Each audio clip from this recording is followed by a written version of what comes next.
Après que Satan et ses anges furent expulsés du ciel, Jean a vu paraître l'Antéchrist à titre de gouvernement mondial, ainsi que l'émergence du faux prophète.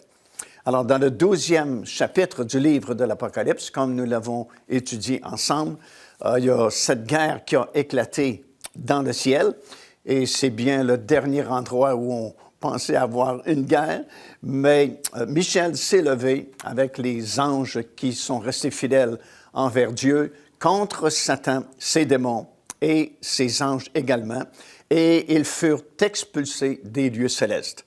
Nous savons que durant cette dispensation, le diable et ses anges et ses démons ont accès dans les lieux célestes. D'ailleurs, la Bible appelle Satan le prince de la puissance de l'air, parce qu'il a encore cette liberté d'aller dans les lieux célestes. Mais à compter du milieu des 7 années de tribulation, voilà que cette guerre éclate là-haut dans le ciel et son temps est terminé. Maintenant, il est expulsé hors des lieux célestes et son seul champ d'action, désormais, sera la planète Terre. Et c'est pourquoi la Bible dit « Malheur aux habitants de la terre, parce que le diable descend vers vous avec une grande rage, parce qu'il sait qu'il ne lui reste que très peu de temps. En fait, il ne lui reste que 1260 jours ou 3 ans et demi, les dernières 3 années et demie des 7 années de tribulation. » Mais nous savons de façon certaine, par la parole d'Ézéchiel, chapitre 38, qu'une coalition de nations formée par une grande puissance située au septentrion d'Israël. Et au septentrion d'Israël, c'est-à-dire à l'extrémité nord au-dessus d'Israël, la seule puissance qui est là, c'est la Russie. Alors nous savons que la Russie sera grandement impliquée dans cette attaque soudaine sur les montagnes d'Israël. Et selon le prophète Ézéchiel, la Russie formera une coalition avec plusieurs nations, dont certaines sont mentionnées par leur nom dans le 38e chapitre d'Ézéchiel, notamment l'Iran, sous son ancien nom, la Perse, la Turquie, l'Éthiopie et plusieurs autres nations se formeront en coalition et feront une attaque surprise sur les montagnes d'Israël via la vallée de Bassan, dans le nord complètement du pays d'Israël. Et selon Ézéchiel chapitre 38, Dieu lui-même va intervenir dans ce conflit-là par des fléaux naturels et mettra un terme soudainement à cette attaque-là et accordera une grande victoire à Israël. Et c'est à ce moment-là qu'une autre coalition se formera de 10 nations, selon le prophète Daniel, qui sont représentées par les 10 orteils de la statue du songe de Nebuchadnezzar. Vous vous souvenez peut-être dans Daniel, 2e chapitre, le roi de Babylone à l'époque, Nebuchadnezzar, avait fait un songe. Il avait vu cette grande statue.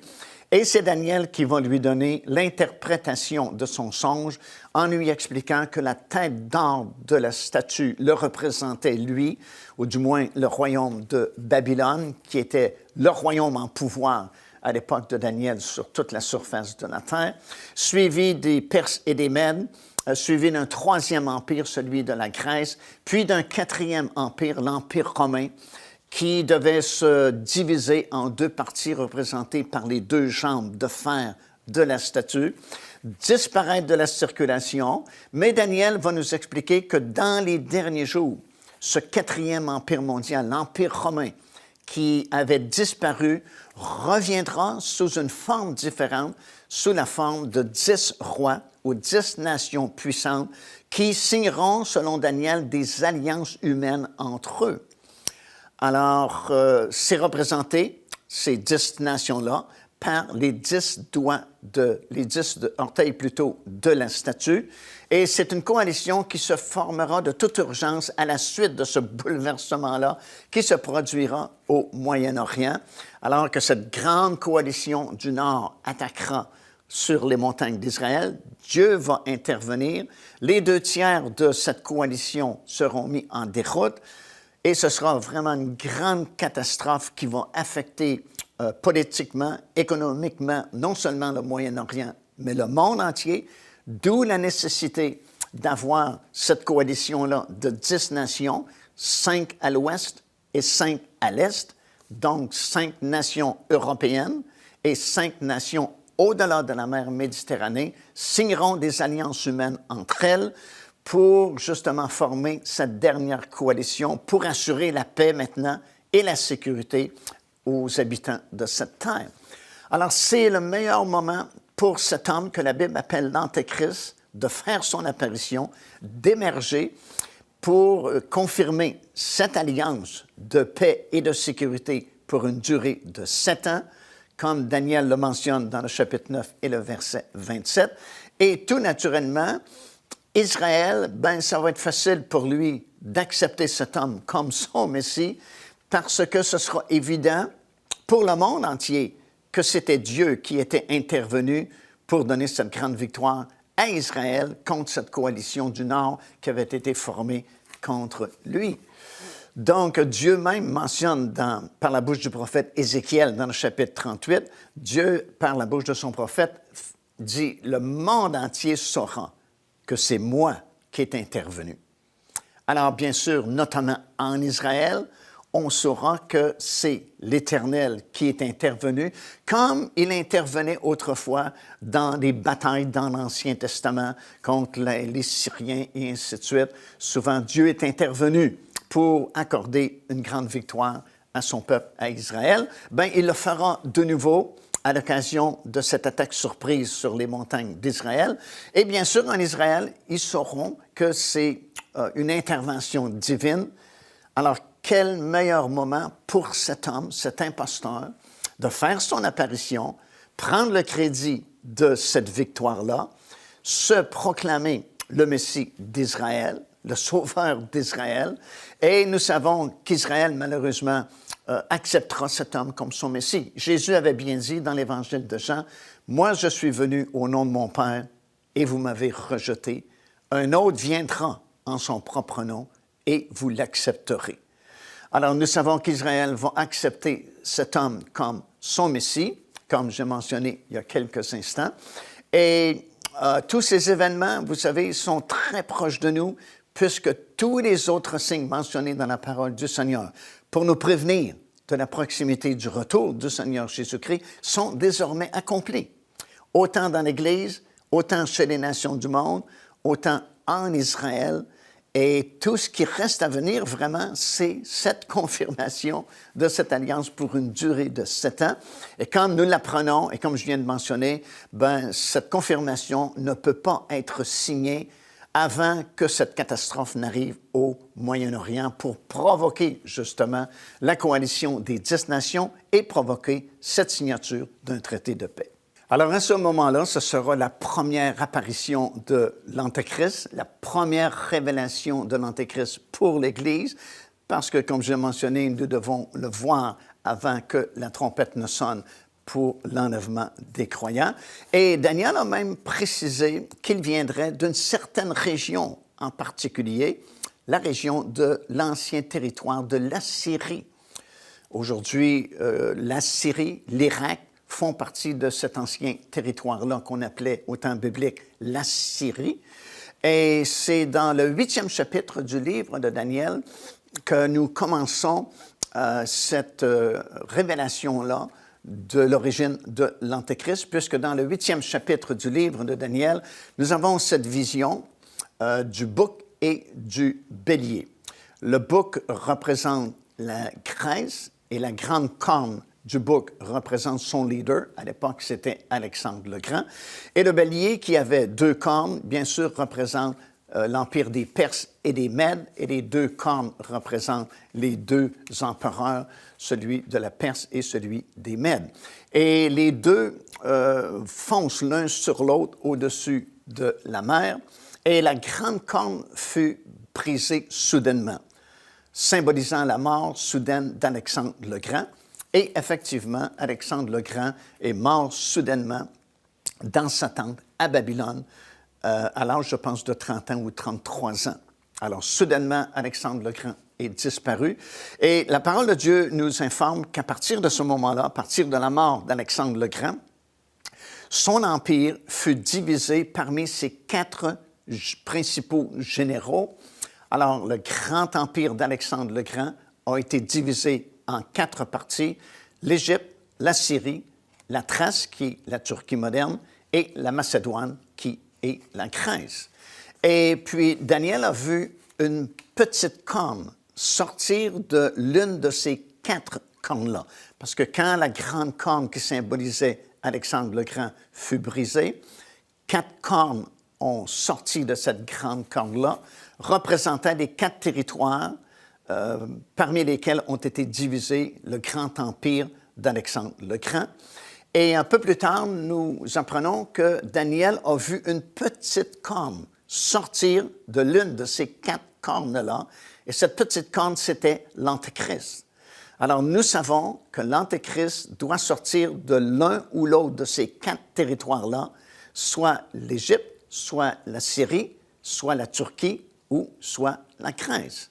Et c'est au 11e chapitre du livre de Daniel que nous allons apprendre de façon très précise duquel de ces 4 territoires-là l'Antéchrist sortira, puisque dans le 11e chapitre du livre de Daniel, nous lisons au sujet de nombreuses guerres qui se sont produites autrefois entre ce que Daniel va appeler le roi du Nord et le roi du Sud. Le roi du Nord représentait la Syrie, le roi du Sud représentait bien sûr l'Égypte. Et finalement, nous apprenons dans le 11e chapitre que c'est le Nord qui va remporter la victoire finale, et c'est de ce territoire-là que sortira cette petite corne qui symbolise l'Antéchrist qui doit se pointer dans les derniers jours. Alors, nous savons de façon certaine, par la parole de Dieu, l'origine de l'Antéchrist. Il va venir de cette région-là du monde, l'ancien territoire de l'Assyrie. Et c'est curieux que depuis quelque temps, c'est un territoire vraiment très conflictuel, puisque nous entendons parler de ce territoire-là, l'ancien territoire de la Syrie moderne et l'Irak, presque à tous les jours dans nos nouvelles, parce qu'effectivement, c'est un territoire rempli de conflits, et c'est de cette région-là, selon la parole de Dieu, qu'émergera l'Antéchrist pour venir en Israël signer ce traité-là, cette confirmation d'alliance pour une durée de 7 ans. C'est pourquoi la Bible l'appelle, et à plusieurs reprises, l'Assyrien, lorsque l'Assyrien viendra dans le pays d'Israël, comme ça dit dans Michée, le chapitre 5 et le verset 4, également dans le livre du prophète Ésaïe, chapitre 10, verset 5 jusqu'à 12 et 24, et le chapitre 14 et le verset 25. Ce sont des versets qui nous parlent de cet homme comme étant l'Assyrien qui un jour va venir contre Israël.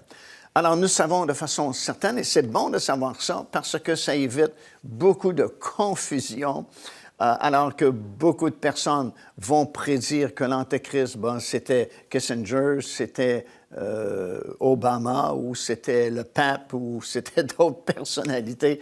Non, cet homme va venir de cette région-là, et c'est impossible de savoir qui il sera avant ce moment-là où il paraîtra pour confirmer cette alliance pour une durée de 7 ans. Alors, c'est inutile de faire des spéculations, d'essayer de trouver une personnalité dans le monde aujourd'hui qui représenterait l'Antéchrist à venir.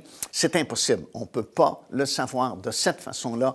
Il ne sera révélé qu'à ce moment-là où il confirmera une alliance pour une durée de 7 ans entre Israël et plusieurs pays aux alentours, garantissant la paix et la sécurité, enfin, pour cette planète. Ce n'est qu'à ce moment-là que nous saurons. Le monde ne saura même pas que c'est l'Antéchrist. Évidemment, Israël non plus, puisque, comme j'ai partagé avec vous, Israël va plutôt l'accepter comme son Messie. Pour le monde, ce sera un génie politique. Pour le monde arabe non plus, ce sera comme leur Mahdi. Le seul groupe sur cette planète qui saura que cet homme est l'Antéchrist prophétisé dans la parole de Dieu, bien sûr, c'est l'Église de Dieu, puisque nous avons ces informations contenues dans la parole du Seigneur, particulièrement dans le livre de Daniel, chapitre 9, encore une fois, verset 27, nous spécifiant que cet homme, dès l'instant où il fera son apparition, va confirmer une alliance pour une durée de 7 ans.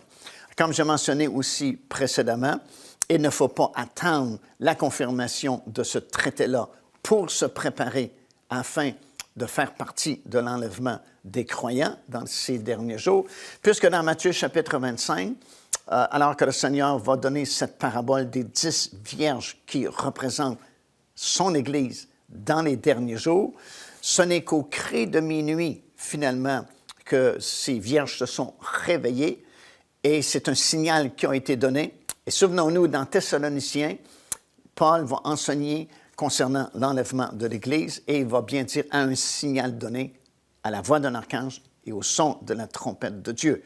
Alors, il y a un signal qui est donné avant même que ces croyants ne montent dans les airs à la rencontre du Seigneur. Et ce signal, ce cri de minuit, comme c'est mentionné dans Matthieu 25, ben c'est la confirmation de cette alliance-là. Parce que peu importe qui vous êtes dans le monde évangélique, peu importe si vous êtes pentecôtiste, baptiste, frère en Christ, méthodiste ou peu importe, dans le monde évangélique, tout le monde, un jour, a entendu prêcher concernant la venue de cet homme-là, comment il signera ou confirmera une alliance pour une durée de 7 ans. Et bien sûr, dès l'instant où ça se fera, tous les prédicateurs du monde entier, dans le monde évangélique, changeront le message qu'ils ont préparé pour donner à leur Église, pour dire « c'est lui, c'est lui, c'est lui, c'est lui ». Et peu de temps après, la trompette sonnera et ceux qui étaient prêts avant le cri de minuit. Parce que c'est l'enseignement que nous retenons de la parabole de Matthieu, chapitre 25.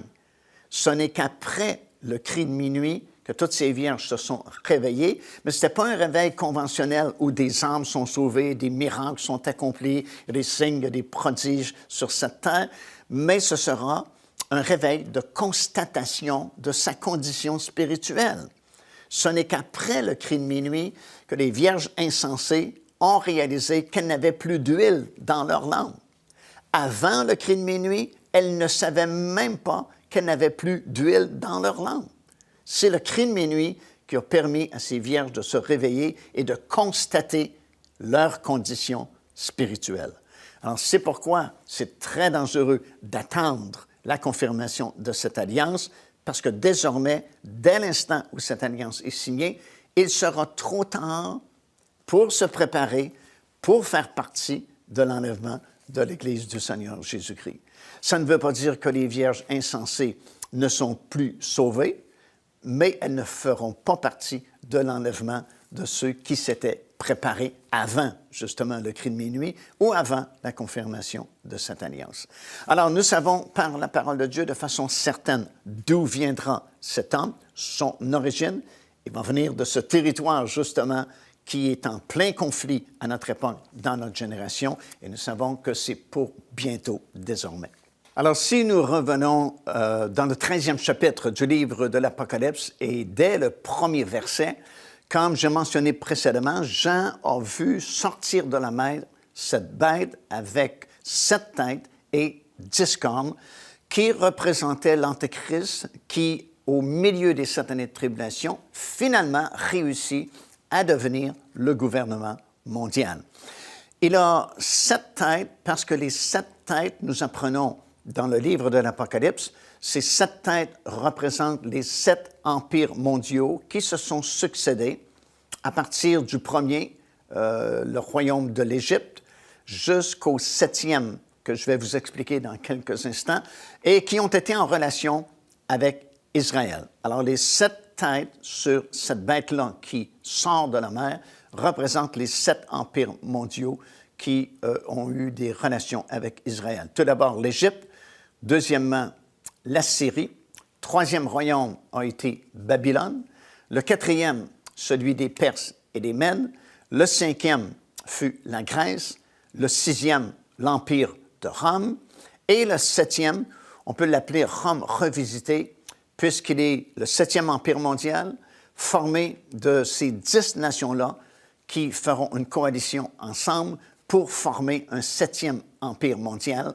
Comme j'ai mentionné déjà, 5 à l'ouest et 5 à l'est, représentés par les 10 orteils de la statue du songe de Nebuchadnezzar.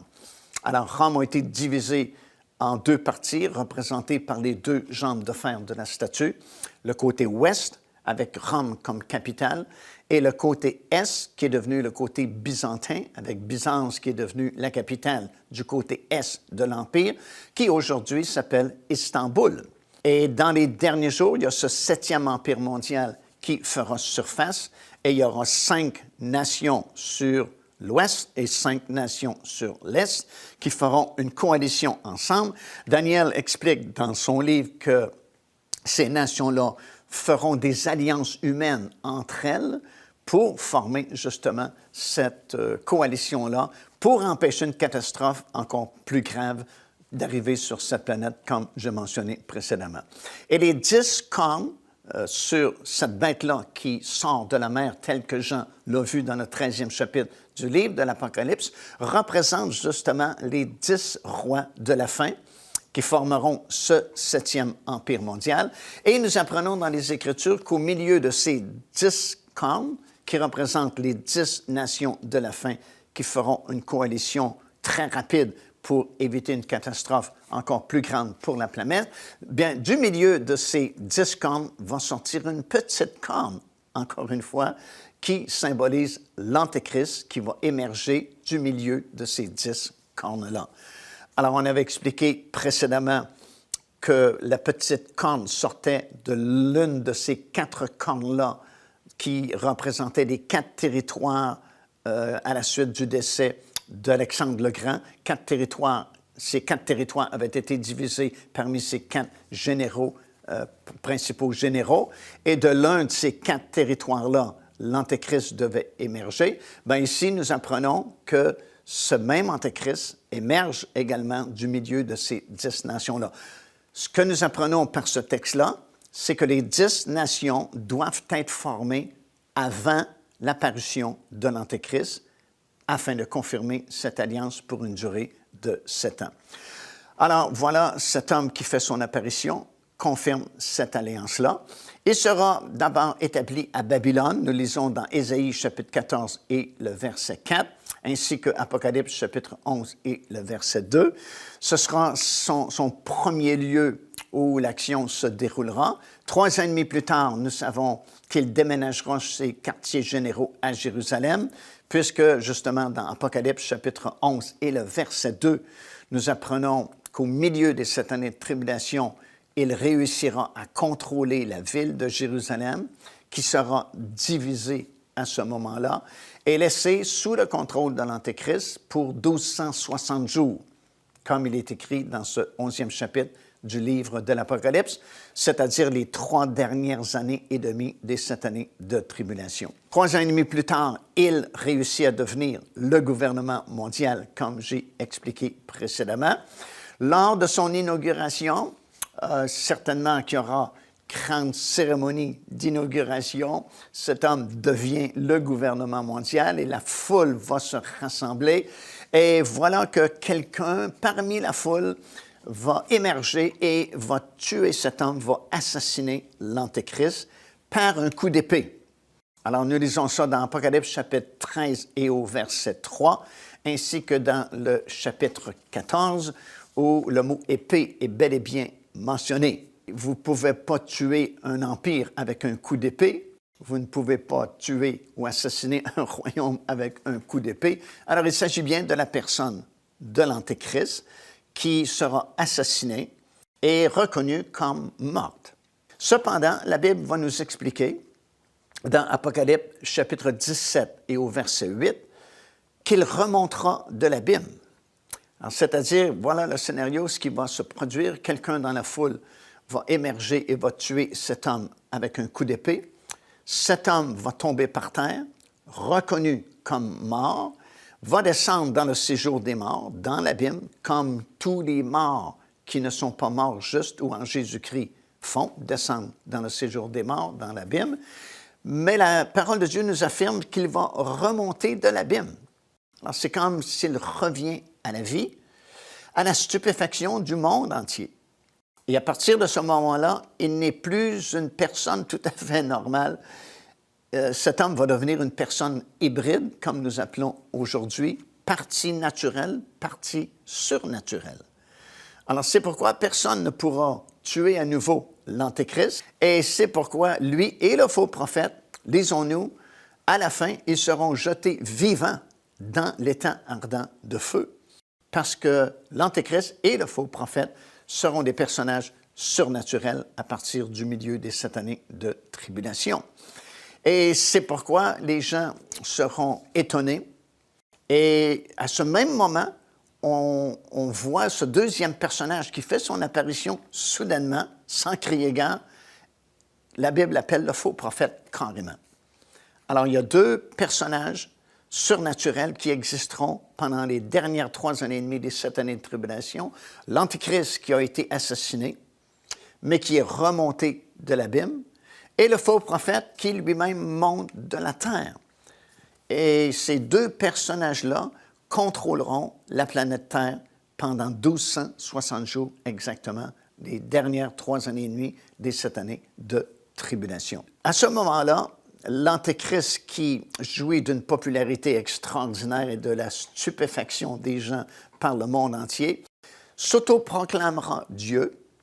Ça va s'asseoir plutôt dans le lieu très saint du temple qui aura été reconstruit à ce moment-là. Nous avons vu dans nos études précédentes comment le temple a été construit au tout début des 7 années de tribulation. Et à partir du milieu de cette période-là, Daniel a prophétisé que le sacrifice perpétuel cessera et que l'Antéchrist, à ce moment-là, va profaner ce temple-là, va s'asseoir dans le lieu très saint et va s'autoproclamer Dieu lui-même. Comme on a déjà expliqué dans les études précédentes, il y a toujours cette fascination pour le temple et puis la question de contrôler le temple, de se proclamer Dieu. En fait, c'est le vieux rêve de Satan lui-même qui a voulu s'élever au-dessus de la montagne de Dieu au tout début, qui a été précipité. Et vous savez, toutes les sociétés secrètes de notre monde ont cette fascination-là pour le temple de Salomon. Bien, Satan va réaliser en partie son ancien rêve par l'entremise de l'Antéchrist qui va s'asseoir dans le lieu très saint du temple à Jérusalem. Et dans 2 Thessaloniciens, chapitre 2 et verset 4, nous lisons qu'il va s'autoproclamer Dieu. Et le faux prophète va saisir cette opportunité pour demander aux gens de se faire une image de cet homme qui a la blessure mortelle, mais qui pourtant vit quand même, et va demander aux gens de l'adorer. Et il saura qui l'adorera ou ne l'adorera pas, et voudra mettre à mort tous ceux qui ne le feront pas. Alors autrefois, c'était difficile à comprendre, mais avec la technologie moderne, c'est beaucoup plus facile à comprendre comment il pourra contrôler même l'adoration des gens envers l'Antéchrist.